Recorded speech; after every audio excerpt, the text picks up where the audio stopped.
పరిశుద్ధాత్ముడు సంఘమునకు తెలియజేస్తున్నాడు. మనం నూతన పరచబడాలంటే ఏం చేయాలి? ఈ లోక మర్యాదను మీరు అనుసరింపకుండా ఉండండి.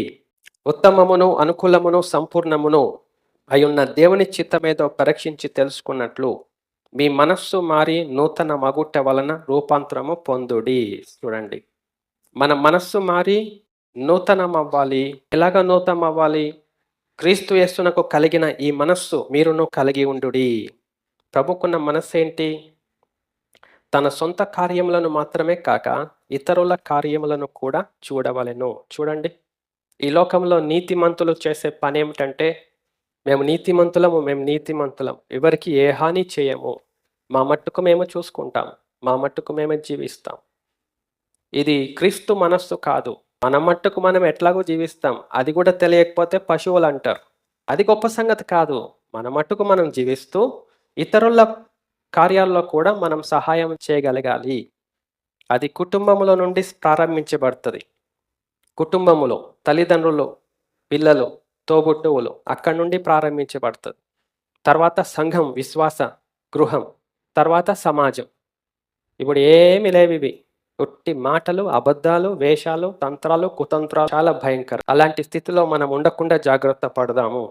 ప్రభుకి ఉన్న మనస్సు మనము కలిగి ఉండాలి.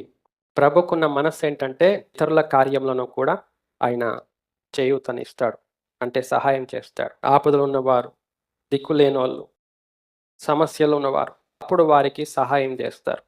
అది క్రీస్తు యేసుకు ఉన్న మనస్సు. లేకపోతే మన మనస్సు అది మంచిది కాదండి. మన మనస్సు మనకుంటుంది. మన మనస్సులో నుండి క్రీస్తు యేసు మనస్సులోనికి రావాలని ఆయన తన వాక్యాలు మనకు బోధిస్తూ ఉంటారు. మన మనస్సుని మనం గట్టిగా చేసుకొని, మన మనస్సుని స్థిరపరచుకొని, మన మనస్సుని ప్రోత్సహించుకోవడానికి దేవుడు వాక్యం చెప్పడు. మన మనస్సును తిప్పుకొని క్రీస్తు యేసుకు కలిగిన మనస్సు మనం కలిగి ఉండటానికి దేవుడు ఆయన వాక్కులు మనకు అందిస్తాడు. మన మనస్సు క్రీస్తు యేసు లోనికి రావాలి. క్రీస్తు యేసు తగ్గట్టుగా ఉండాలి మన మనస్సు. అది నూతన పరచబడ్డం. అంతేగాని ముందు గట్లుంటుండే ఇప్పుడు ఇట్లయినా కాదు. అవి కాదండి. మనం ఎట్లయినా అవుతాం, రకరకాల అవుతాం. మన వేషాలే ఒక హద్దు ఉండదు. ఏమన్నా ఇస్తాం, మన వేషాలు ఎట్లన్నా మారుతాం. అది కాదు నూతన పరచబడ్డం అంటే. మనం క్రీస్తు మనస్సులోనికి రావాలి. మన హ్యూమన్ నేచర్ నుండి డివైన్ నేచర్లోనికి రావాలి.